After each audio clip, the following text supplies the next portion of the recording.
Now, I believe God gave me this word to preach this weekend, and it's the name that's above every name, and it's the sound of that name. Maybe the appropriate title is The Sound of His Name.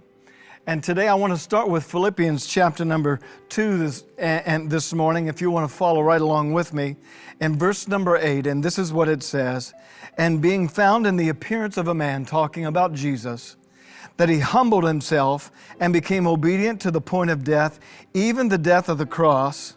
Therefore God also has highly exalted him and given him a name that is above every name, that at the name of Jesus every knee should bow, of those things in heaven and of those things on earth, of those things under the earth, and that every tongue should confess that Jesus Christ is Lord, to the glory of God the Father."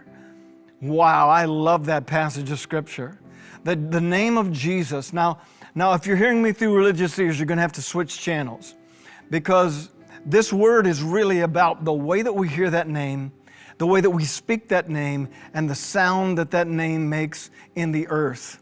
And it really is something that God woke me up with during this time of trial and testing in my own life. And by the way, thank you so much for praying for me during the time of COVID attacking my body. And I could barely get oxygen enough to where I even went to the hospital.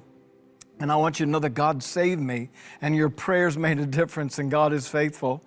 But I want you to know today that name is the name that's above every name, that brings us through the trials and the tests of life, because everything in this world has to answer to the name that's above every name, the name of Jesus. And so the significance of who He is and just the sound of that magnificent name, He's the only one that qualified to accomplish what He alone accomplished. In the death, burial, and resurrection of Jesus, He's the only one that qualified to save us. He's the only one who qualified to be the Lamb of God who takes away the sins of the world. He's the only one who could resurrect and conquer death and get death off of all of us. Death in all of its reciprocal different areas in our life: spirit, soul, body, relationships, torn up planet. All of those things. Jesus died to redeem us from the curse of the law and conquered death. He is the one that defeated the devil and stripped him of his keys. And that today, as He is exalted at the right hand of the Father, today ever making intercessions for the saints according to the will of God, He is the baptizer in the Holy Spirit. He's the one that wants to send fresh wind and fresh grace into your life. And He wants to do it today. But today, if you're talked out of it, there's so much consequence to the idea of losing the power of just the sound of His name. And I believe the word that I'm bringing to you today has everything in the world to the way that you digest that name that's above every name. And it's important for us maybe to grasp the idea of the unchangeable, authoritative, immutable, irreversible nature of what Jesus Christ has done. And it becomes the substance of our faith. And it causes us to overcome. It's our faith in what Jesus has accomplished and the immutable nature of His name that causes us to be able to walk in a dimension of Christian faith that allows us not only to overcome, but to excel in a planet filled with cursing and difficulty. And so here's my question that I want to give to you in this time in which we live in. It's a treacherous time. Matter of fact, I was reminded of Matthew chapter number 24, speaking about the prophetic days that you and I are living in right now. And I mean right now. Matthew chapter number 24 talks about the details of what would be happening before the coming of the Lord. And 4 different times in one chapter it says, don't be deceived. Which is to say, we're living in a day where deception would be easy. Otherwise, He wouldn't have had to admonish us that we needed to be aware of that deceptive spirit in the world that's around us. And my disposition right now to bring you this message is that there's a lack of confidence in the name of Jesus that has been relegated into a religious category. And it's very dangerous. When I say dangerous, it is debilitating to your faith, and it gives the enemy the upper hand in your life. And no one wants that. No one. And so it's important for us to maybe grasp the gravity of this question. And here it is, that what happens to a soul of a person who loses confidence in the name that's above every name? What is the consequence? And now, there's a real sad story in your Bible, and it's about the first king of Israel. His name is King Saul. And King Saul is anointed. He doesn't want the job, which is a real indication that he should have it, that God chose him. He pulled him out of the stuff and made him the king of Israel. He was handsome, he was tall, but he was humble. And as long as he was humble, God just wrought great victories among the Philistines and the oppressors of Israel. And God just did great, great things with him. But then something happened. And it's that something that I want to address for all of us right now. And it can happen to any of us. It can happen to preachers. It can happen to elders, prophets. It doesn't matter who it is. It can happen to any one of us. And so I know that we're all sharing in this idea. When Saul was small in his own eyes, he had favor in the eyes of God. But as soon as it became professional pressure, it superseded his genuine connection to God. As soon as it became professional pressure, that professional pressure superseded his relational connection to God. And I want you to know it's what killed the anointing on the first king of Israel. And these things are written for us so that we would all be admonished to be able to understand what is the impact of these effects. What are the impacts on faith that otherwise would bring victory and the power of God into the earth, and instead personal defeat and absolute reproach upon a king's family. And so that's what happened to King Saul, and it's happened throughout the Word of God, where people started off right, but allowed their heart to become corrupted by idolatry. It could be said of King Solomon. It could be said of all kinds of different biblical characters. And they're all admonitions for us in this deceptive time that you and I are living in. And so what do? Number one today, to protect ourselves against this frigidity and this disconnect from God, and to be able to just hear the name of Jesus and to be able to allow it to resound on the inside of us, knowing that heaven's power is behind that name. The number one thing that you've got to do, and number one, abiding is your highest priority. And I'll take the text of John chapter number 15. In John chapter 15, Jesus said this. He said, "I am the true vine, and my Father, He is the vine dresser. Every branch that is in me that does not bear fruit, He takes it away." Now, just allow that to sink in. Fruitless vines, or vines that bear no fruit, aren't good for anything. As a matter of fact, they steal resources from productive vines. And so He takes them, breaks them, and throws them into the fire. And then He says this, "You are already clean through the word that I have spoken unto you." Okay, the Father is the vine dresser.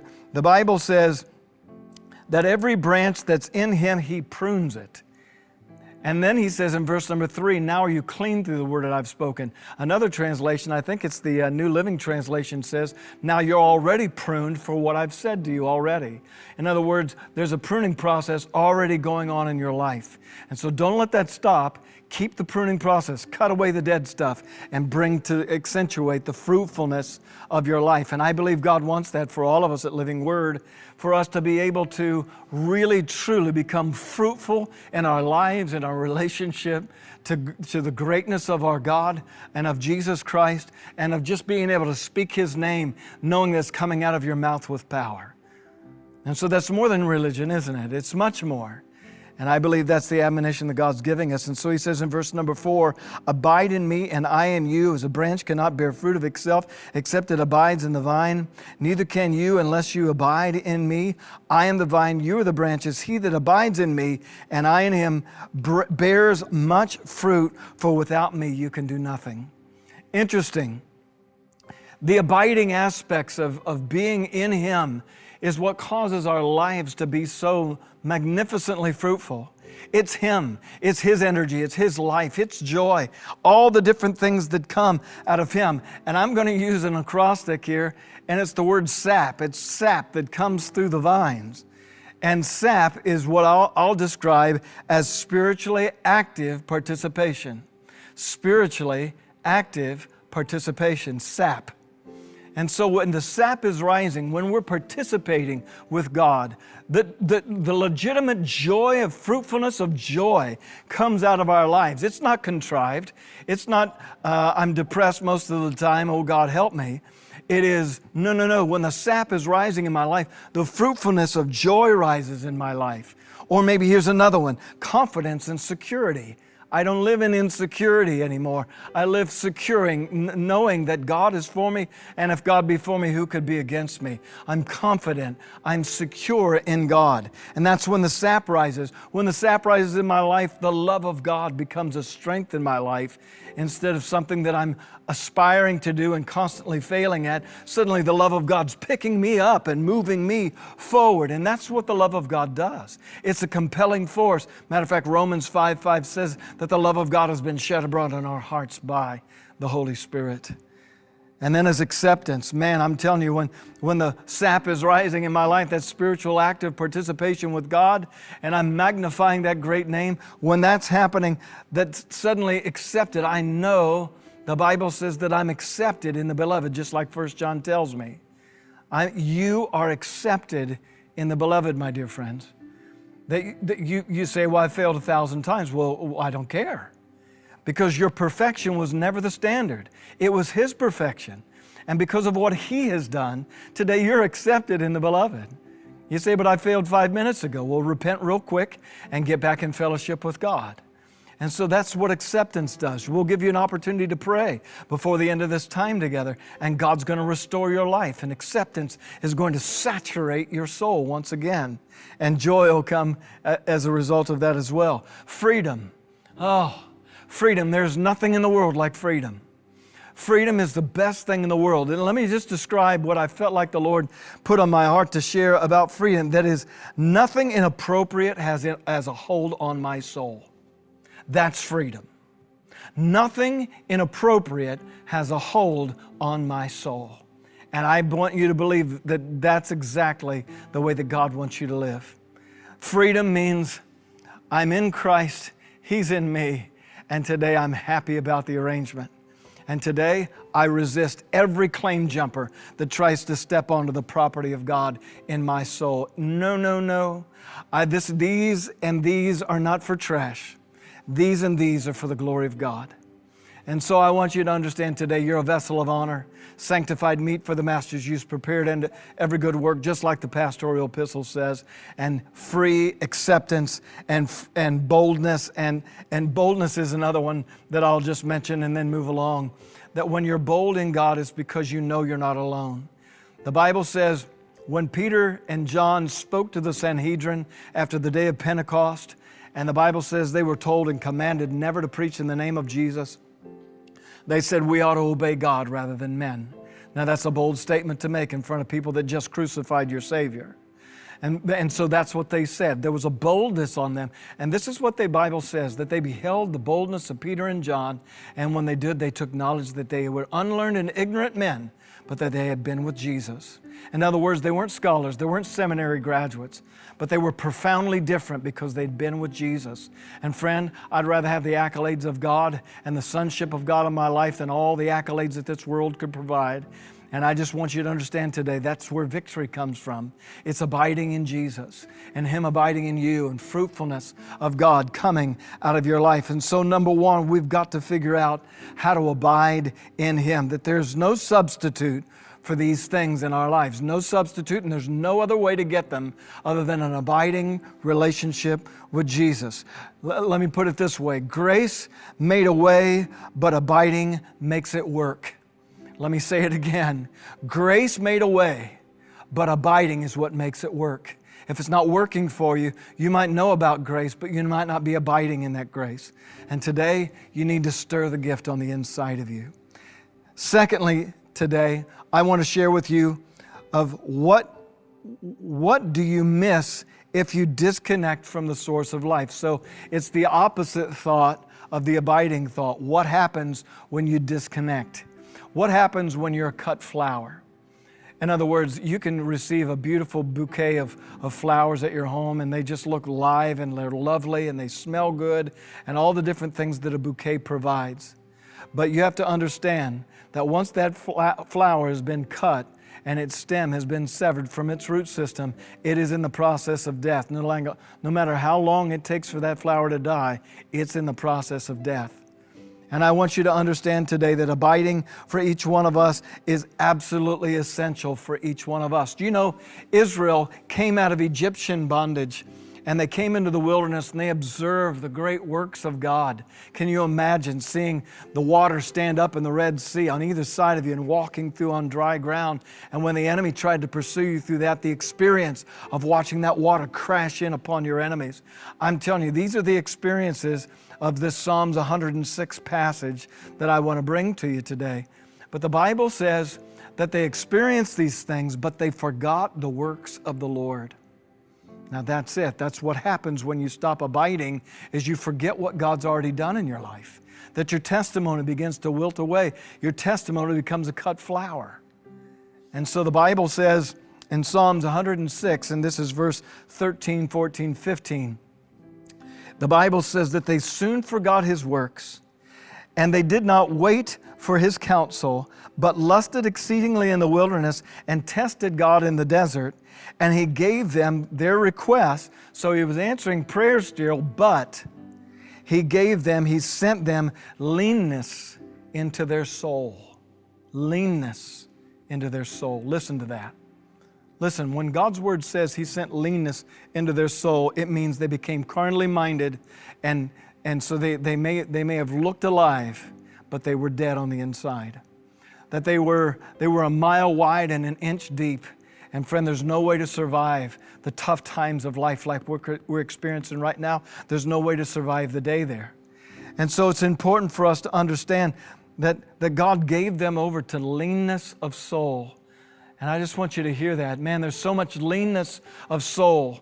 All the political discussions and all the sidedness and all the ignorance about things that are going on around us, and the corruption, the difficulties, the diseases that are encroaching upon us, the spirit of fear that just wants to take over the planet and lock everything down, and all those kinds of things. Listen, I know the time that we're living in, and again, it's one of those times where Jesus said, don't be deceived, because it'd be very easy to be deceived right now.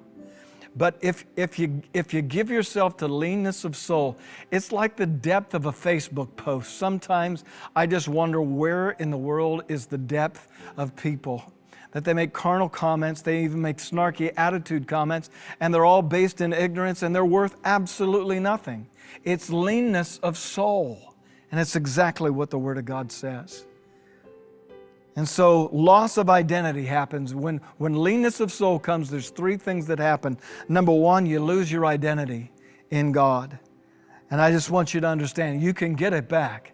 You can get it back. I'm preaching today because I felt like God told me to help the body of Christ get their identity back, and to know and to learn how to stir that gift of freedom and joy and faith on the inside of their hearts. And that's what this message is really targeting today. You can lose your identity, but thank God you can get it back. Listen, the Apostle Paul told the people at Philippi, I once based my life on the achievements and carnality and the pedigree and the accomplishments of my own studies and of my Pharisaical status. And so he says all these things. He says, I was of the stock of Israel, the tribe of Benjamin, a Hebrew of the Hebrews, concerning the law, a Pharisee, concerning zeal, persecuting the church, concerning righteousness, which is of the law, blameless. And then he says, verse number 7, but what things were gained to me, these things I count loss for Christ. Listen to what he said. He said, these things, all of these things mean nothing to me. Listen, there are folks that just want to put plaques and monuments up for people that do that kind of stuff. And the Apostle Paul said, it doesn't mean anything to me now. He said, all of these are loss. They're rubbish for me. He said, I count them all loss. Yet indeed, I count all things lost for the excellency of the knowledge of Christ Jesus my Lord. There's that name, just say it, Jesus. for whom I've suffered the loss of all things and count them rubbish, that I might gain Christ and be found in Him. There it is. To be found in Him. Not having my own righteousness, which is from the law, but that through faith in Christ, the righteousness which is of God by faith. In other words, there's only one way to tap into that grace, and it's abiding in God by faith. And then he says, that I may know Him and the power of His resurrection, the fellowship of His sufferings, to be found conformed to His death, that by any means I might attain to the resurrection of the dead. Listen, Paul's not messing around here. And it's the temperature of true Christianity is this right here. Everything else doesn't matter. People matter, God matters, and abiding in Him makes me make a difference. And that's what the Apostle Paul said, that I may live life with Him in it. And that's what we need right now. I'm so tired of thin-souled comments and political wranglings and dishonesty and stupidity and twisting of terminologies and all these different things that are a plague to the planet right now. And I'm telling you, God's got big time deliverance coming, and it's going to come through His people. Secondly, when leanness of soul comes, that vital faith begins to wane. I've already said this to some degree, but when your joy evaporates, you know you've lost that abiding sap that's vital to that spiritual connection to God, that participation with God. And so actively participating with God causes my faith to flourish, but when I'm disconnected, vital faith begins to wane. David put it this way in Psalms 51 out of his own magnificent failure, and then he comes to repentance for his own magnificent failure. And David in Psalms 51 and verse number 12 says, "Restore to me the joy of my salvation. Restore to me the joy of my salvation. Your salvation upholds me by your please uphold me by your generous spirit." And I believe that God wants to do that right now. Maybe your faith has waned through the troubles, the trials, and the tests. Abide in God and allow God, ask Him, God, restore the joy of my salvation. And then number 3, when leanness of soul comes, expectations are set by an empty cistern. You know what a cistern is? It's a container that's meant to catch rainwater or runoff water. And so instead of being able to find water at the cistern that's supposed to be catching resource, instead it's empty and dry. Jeremiah 14 says it this way, that the nobles had sent their servants for water, and they came to the cistern and they found no water. And so they returned with empty containers that are empty. I'm telling you, there's so many places on this planet today that have no answers. They may have cute sermons, they may have cute churches, they may have all kinds of sounds. It sounds like church, but there's no unction in it. There's no power of the Holy Spirit in it. And I'm just here to tell you today that God has an answer for us.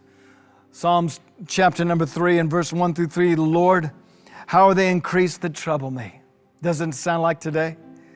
Many are they that rise up against me. Many will say, there is no help for him in God, Selah.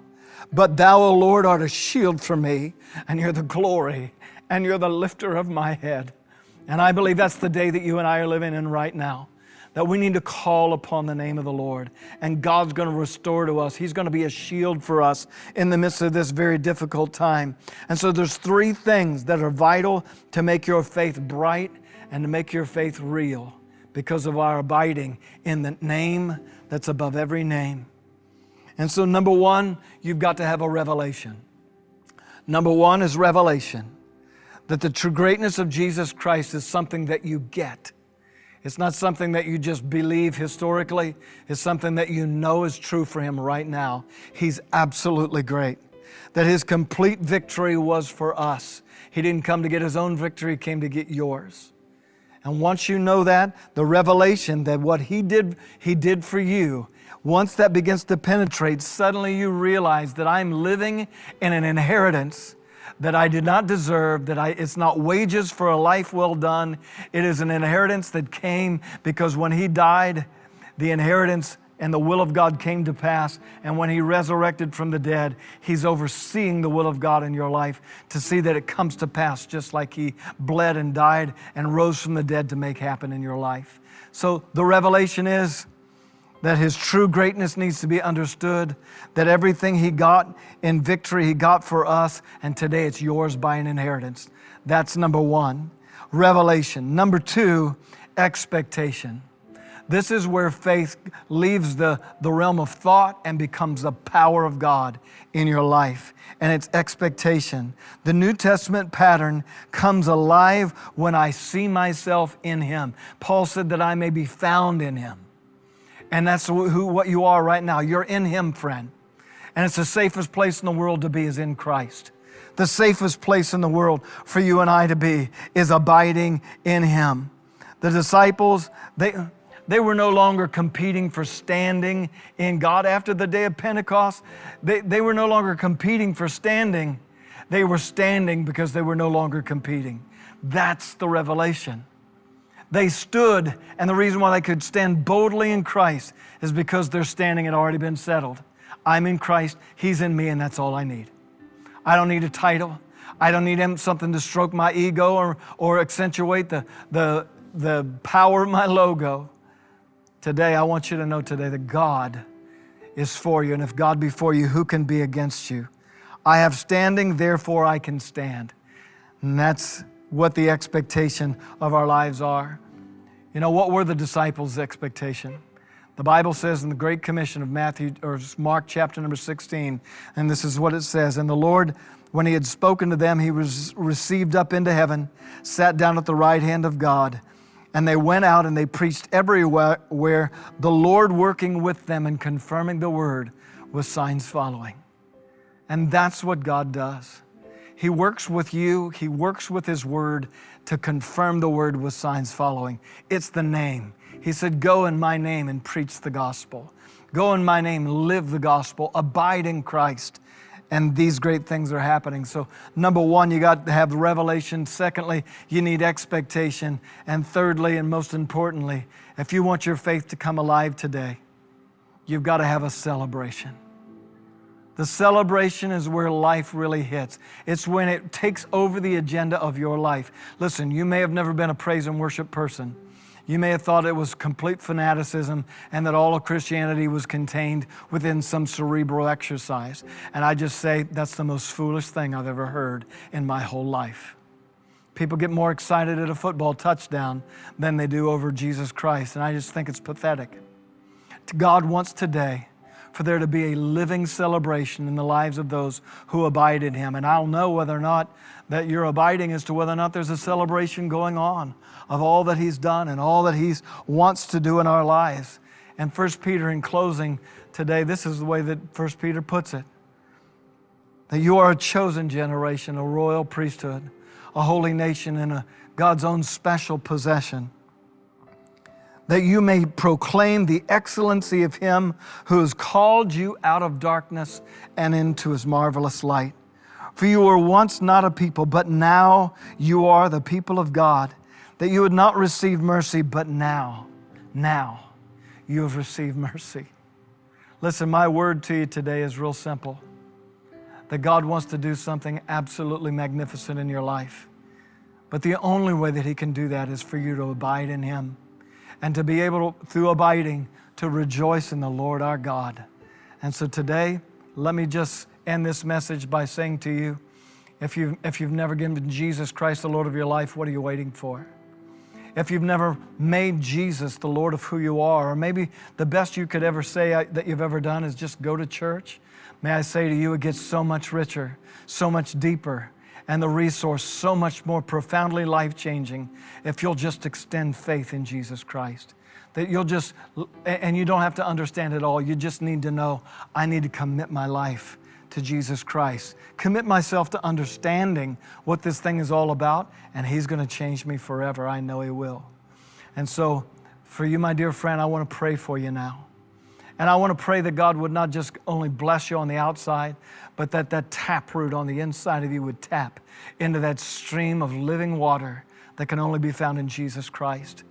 And if you're lonely and you need Jesus in your life, pray this prayer with me. Dear God in heaven, come on, pray it right out loud. Dear God in heaven, I ask you into my life. I believe in you, Lord Jesus. Thank you for what you've done for me. And now I thank you that you're exalted above everything, and I crown you the Lord of my life. Be the Lord of who I am, and please teach me what that means, and I'll never be the same. In Jesus' name, amen and amen. Wow, wow, wow. Now, if you prayed that prayer with me, my dear friend, I want you to know that no matter where you are, you might be behind bars, you might be in a home, you might be watching this on a back porch somewhere, or on a cell phone somewhere on a park bench. But I want you to know, wherever you are, Jesus Christ has just come into your life to save you and to give you a brand new beginning. It's old has passed away, the new has come. And so today I want to help you to discover that, because it's God's job to save you, but it's my job to pastor you. And so I want to help you to do that, to grow right along with the rest of us. There are no perfect people at Living Word, no perfect people anywhere. But if you would like to come and grow with us, I'd love you to do it. The information's on your screen. Text the word HOPE to the number that's on your screen. For those who are watching online today, hit that raise the hand button on that computer screen right now, and I'll send you information about how you can grow rapidly in the things of God. And we absolutely adore you and love you. And welcome to the family at Living Word. You're welcome here. And so we love you, everyone. Now, don't forget, next weekend is our Legacy Weekend. And so don't forget, pray really earnestly. Ask the Lord, Lord, what do you want us to do at the end of this year to perpetuate the power of the gospel in the earth through partners just like all over the city? How can we help? How can we be a blessing? How can we open up the kingdom of God and watch it manifest in the Miami Valley right here where we live? And I believe that God's going to do something absolutely tremendous in your life. I love you, everyone. I'll be excited to see you next week. God bless you.